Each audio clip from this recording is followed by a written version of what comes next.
Back in the 90s, when my mother was in her 20s, she claimed that she was a bit of a party animal. Every Friday night, she and her friends would go to a popular club in Nova Scotia. For this story to make sense, I need to give you a basic layout of the club. There were 2 levels, one with a bar and dance floor. The second floor was a balcony that wrapped around the building. They were dancing at the club one Friday night when my mom got this uncomfortable feeling that she was being watched from somewhere on the balcony. She tried to see if maybe one of her friends was trying to get her attention, but she saw all 4 of them dancing on the floor. She then combed the balcony to see if she could spot someone staring at her, but with all the flashing lights and moving crowd, it was impossible to tell. So she brushed it off as a bout of paranoia. Later that night, she was doing shots with her friends when that same uncomfortable feeling came over her. Except this time, it was much stronger than before. She looked around the area again and saw no one, but something in her gut told her to stop drinking. She tried telling her friends, but by this point, they were all pretty wasted.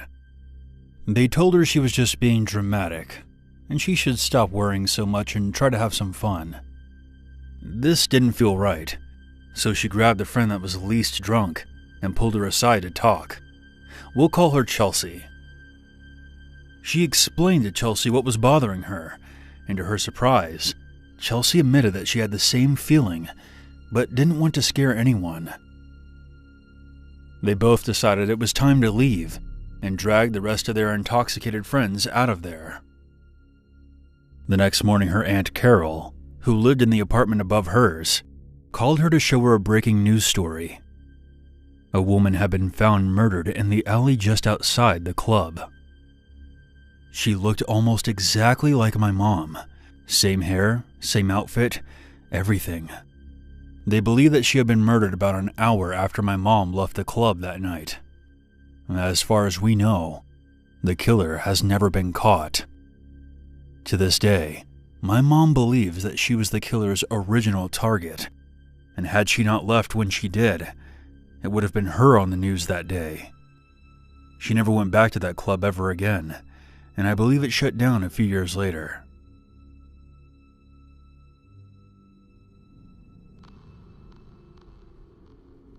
Before the story begins, I want to point out that I don't live in Canada.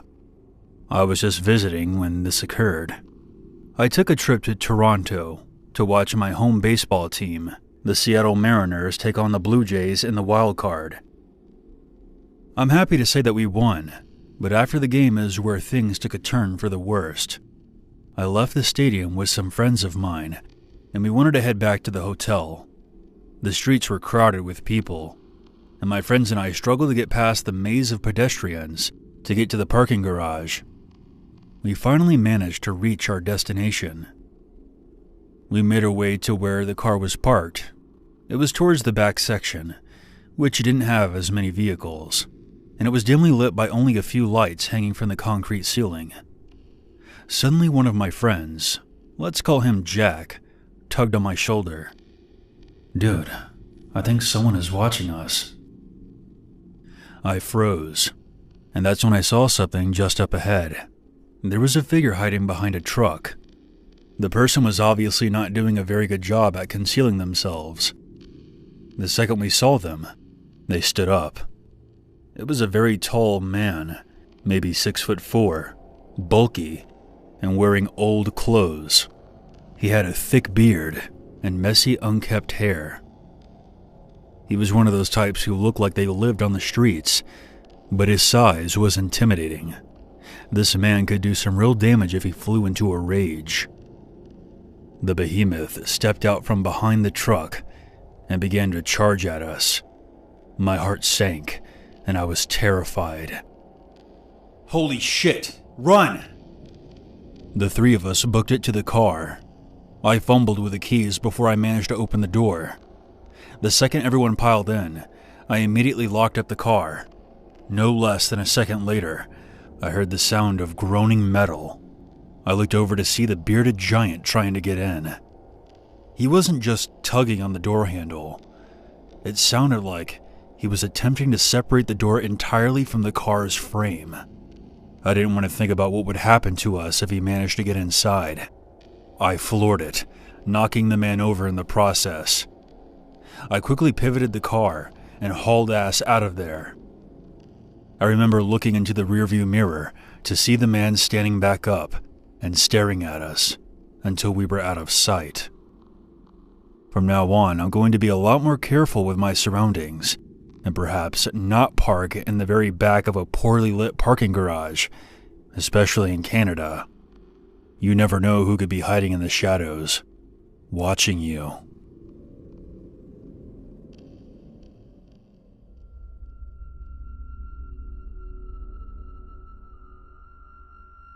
Back in February of 2001, my friend Jake invited me on a weekend trip to a remote cabin his uncle owned in northern Saskatchewan, and I agreed to join him. So we drove the long 6 hours from my house to get there. Let me give you a brief layout of the grounds before we continue.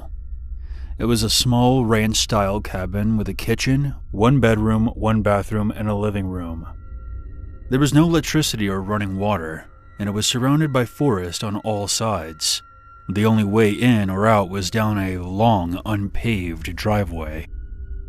We arrived around dusk. The next day, Jake and I walked around the forest to search for some firewood.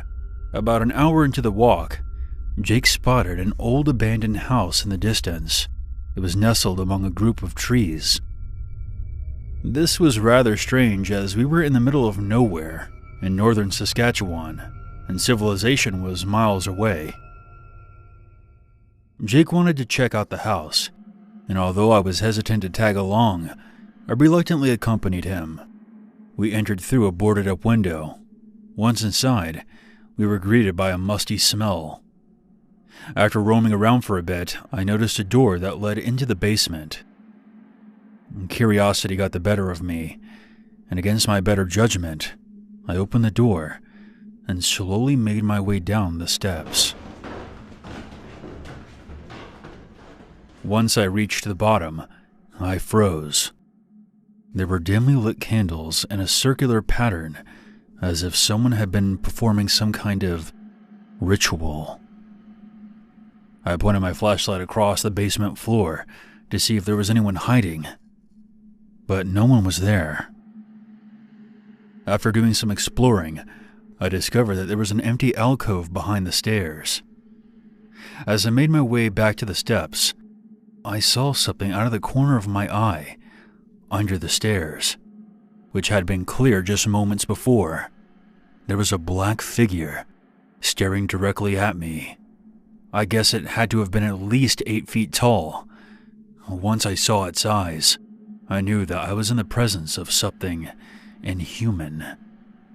A pair of glowing red eyes stared back at me, full of hatred and malice.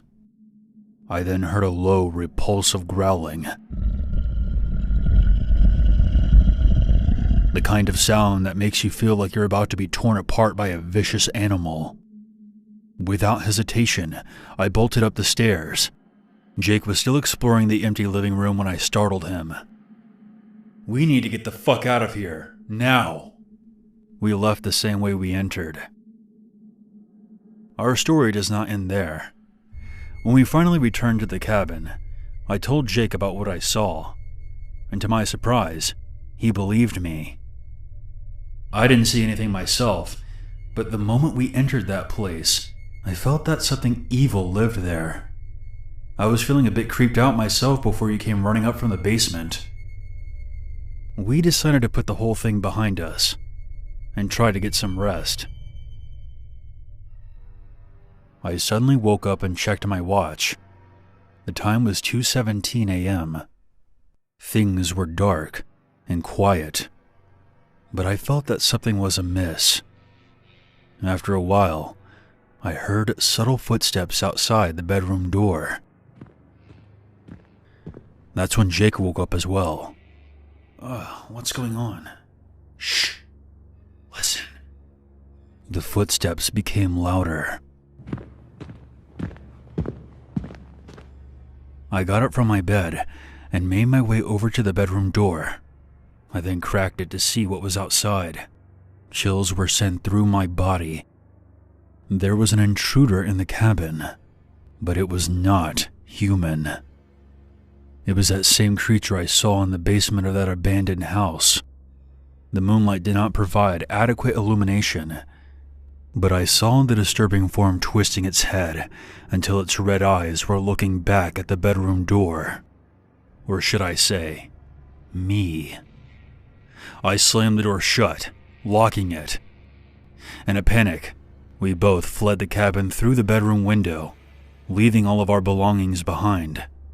As we ran towards Jake's truck, we heard a very loud, ear-piercing scream. Jake frantically started the truck and floored it out of there. We remained silent the whole way home, not saying a word about what we saw. It's been nearly 20 years since this event, and Jake and I are still good friends to this day, but we have never returned to his uncle's cabin since. I don't know if what we saw that night was some kind of paranormal entity or an unknown creature living in the woods, but I don't plan on returning to find out.